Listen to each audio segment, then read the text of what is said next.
નમસ્કાર, હું ભેમાભાઈ ચૌધરી. 2 દિવસથી સોશિયલ મીડિયામાં એક વિડીયો વાયરલ થયો છે.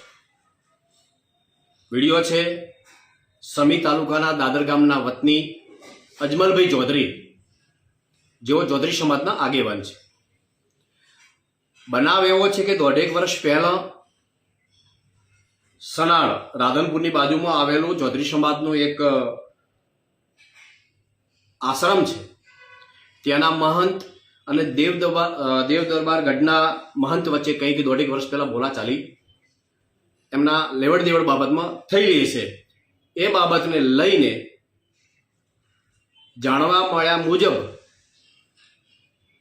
એ ઝઘડાને લઈને અદાવત રાખીને આ આગેવાન ચૌધરી સમાજના અજમલભાઈ હોવાના કારણે એ વખતે ત્યાંના બધાએ એવું કીધું કે આપણે કોઈ ઝઘડામાં પડવું નથી અને આપણે એમના વ્યવહારો કટ કરી દો. આ બાબતને લઈને અદાવત રાખીને આ દેવ દરબાર ગઢના મહંતે અને તેમના મળતિયાઓ દ્વારા ચૌધરી સમાજના આગેવાન ઉપર, અજમલભાઈ ઉપર જે થરા બજારમાંથી એમનું અપહરણ કરી મઠમાં લઈ જાવીને ઢોર માર મારવામાં આવ્યો છે.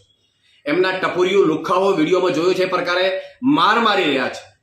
તો આ મઠને આપણે શું કહીશું? શું મઠ આના માટે છે? કોઈ સમાજના આગેવાન ઉપર હુમલો કરવો, કરાવવો, આ કઈ બાબત છે?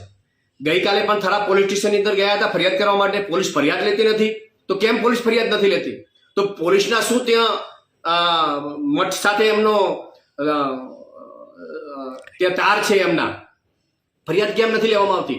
મારે આ વિડીયોના માધ્યમથી કહેવું છે કે જ્યારે એક વડીલ, એક સમાજના આગેવાન હાથ જોડીને વિનંતી કરતા હોય અને એમના ઉપર ઢોર માર મારવામાં આવતો હોય છતાં પોલીસ કોઈ ફરિયાદ લેતી ન હોય તો આ ખોટું છે.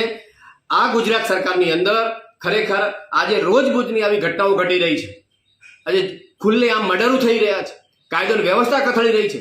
એટલે મીડિયાના માધ્યમથી હું કહેવા માંગુ છું કે જો થરા પોલીસ સ્ટેશન, બનાસકાંઠાના એસપીને હું વિનંતી કરવા માંગુ છું કે આ અજમલભાઈ ચૌધરીની તાત્કાલિક ફરિયાદ નોંધવામાં આવે અને જે આમાં સંડોવાયેલા હોય, જે ગુનેગારો હોય, તાત્કાલિક પકડીને કડકમાં કડક સજા થાય એવી હું વિનંતી કરું છું. જો આ ફરિયાદ લેવામાં નહીં આવે તો આગામી સમયની અંદર મોટું આંદોલન થશે અને જે કંઈ પણ થશે એ તમામ જવાબદારીઓ સરકારશ્રીની રહેશે. એટલે હું વિનંતી કરું છું કે તાત્કાલિક આ બાબતે ફરિયાદ નોંધી અને કાયદેસરની કાર્યવાહી કરવામાં આવે.